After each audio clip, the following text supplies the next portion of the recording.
what do you see taking place in the next year or so in the war with Hamas and possibly Hezbollah? Well, if we are talking about the day after, which is quite a mystery, in Gaza, I think that what we would like to see is some kind of Arab coalition, Arab state coalitions like Saudi Arabia, the Emirates, Qatar, Egypt, that will recruit themselves to rebuild Gaza. At the same time, keeping Israeli ability of hot pursuit over there in case of needed, like we're doing in Judea and Samaria. And I think the IDF and Israel actually going forward in this thing by actually build a route that cut Gaza to two, north and south part, 8 kilometers of route from what used to be the border until the Mediterranean. And with this route that will give the Israeli troops some kind of safe moving back and forth over there. From there, go out to some kind of raids in case of needed.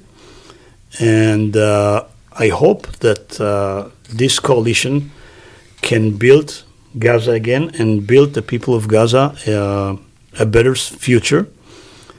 One of the things that, as I mentioned already, must be changing of the education over there, because at the end of the day, you don't have any peace treaty on papers. It should be among the people.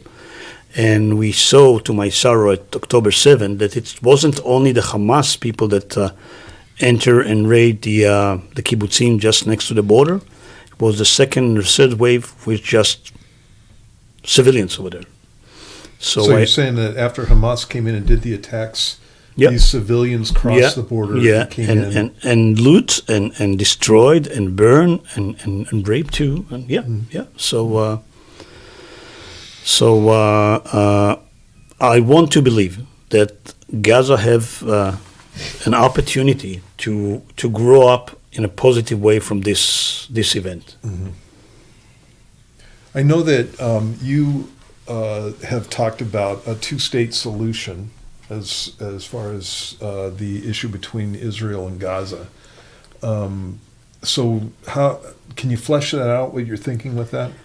It's not vis-a-vis Israel and Gaza. It's vis-a-vis Israel and the Palestinians. Mm-hmm. That was my next question. Yeah. It's kind of quite impossible at the moment to sing about two-state solution, but I think that if you're looking at the horizon with some historic, realpolitik view, the only way is to have two-state solution. All those people who speak about one state, they are either messianic on the negative way, because the meaning of one state is that the state of Israel, which defines himself and the uniqueness of the state of Israel as being a Jewish state, will have suddenly about 2 million Palestinians from Gaza, another 2 or 2.5 million Palestinians in Judea and Samaria, and it will lose her identity. And I don't want that to happen, and I don't want to rule those kind of people. Mm-hmm. I would love them to find a way politically with their leadership to find some kind of ability to live side by side. Mm-hmm. I'm not lying myself to say living in peacefully ever after, but living side by side. And then you're dealing with state. So if this state will want to live with us with a peace, that will be a beautiful thing, and that can be heaven on earth, the Middle East. Just think about tourism going from Israel to Syria, to Jordan, to everywhere. Mm-hmm. It's beautiful. And have much more chances to the people all over. And if not, then we'll go for war. Right. But so you're going for war against a country and a state. Right. Yeah. So I think that we are very realistic. From one hand, what our neighbors are. And from the other hand, we try to roll every rock to seek for peace or some kind of a peaceful life as much as possible. Right. And So if basically, when you're talking about the state solution, it's you don't have to rule over Gaza anymore. I don't want to rule Gaza anymore. Exactly. And at that point, they become a state and they have all the responsibilities of the state. That's right. Which includes if you commit an act of war against Israel, That's then right. Israel has the right to That's right. go to war with you. That's right. Yep. I have no any interest to rule Gaza. We didn't have any interest to rule Gaza even when the Hamas was there. Mm-hmm. And the Israeli mistake was to think that the Hamas, by ruling in Gaza, want to have their assets, and with the improving of the economic situation in Gaza, and with letting 20,000 Gaza people going every day to work in Israel and come back, they have something to lose, and by that way they'll keep quiet. And then it's tend to be that the agenda didn't change a bit. The agenda is to destroy Israel. Right. How long has Hamas been firing rockets into Israel? That goes back and forth at the last 10 years already. Yeah. And in this case, I always ask my American friends the question, what are you seeing? How long it will take to the American to retaliate if they will launch a missile from Tijuana to San Diego? Right. A week If or that. less. I Yeah, think much. I if that. think much less. Yeah. It's send some F-16s up Yeah. immediately. Yeah. Hey, Avi, I know that when this kicked off, I saw a lot of Jews go back to Israel, sign up for the ITF. I saw Americans, I saw some Europeans. What's it like over there in Israel, just day-to-day operations when you're fighting this war with like businesses and school and you know, we're kind of fighting an inflation thing right here. Has that changed the interior of the country? Yes, of course. It's a national effort. And before dealing with that, I would like to deal with one very unique phenomenon. Usually when people getting into a war, a lot of civilians try to run away, like what's happened in Ukraine and other places. Over here, it's happened the opposite.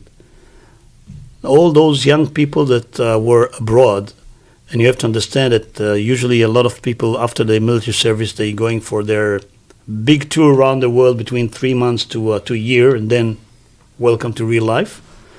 All those guys, boys and girls, leave everything behind in India, in Thailand, in Australia, in South America, and find the first plane to come to Israel and join their units. We speak about usually when we recruit the reserve forces, if you get to something like 18-19% of recruit, that's an achievement.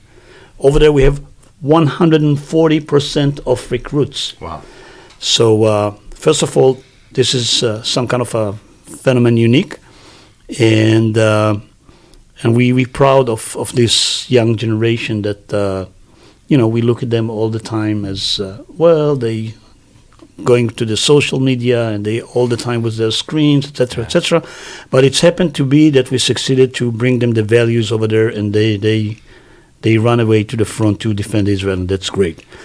Now, regarding the situation, the economic is harmed because all those 300,000 people that recruit left works, and some of those businesses actually, to my sorrow, collapse. Some of those businesses get some government support now. The real heroes, except those military men, is their wives. Think about it. Holding a family when the husband left 3 months ago, and maybe they see him once a month for two days or so, and they running the house, and they try to get some kind of a normal way of running everyday life. Some of them took over the businesses of their husbands to run it. So it's difficult. I can tell you about myself and what we are doing. We are tour guides, and there's no tourism from October 7 and up. So first of all, I always remember my grandfather, which always told me, you should keep a white dollar for a black day. and this is important. This is what we do, but still, we're struggling. We take loans from the banks, and we hope that tourism will come back in maybe November or so. But it's difficult. It reflects everyone. But when you think about those soldiers and when you think about those hostages and their families over there, you don't deal with this. Yeah, I hear you.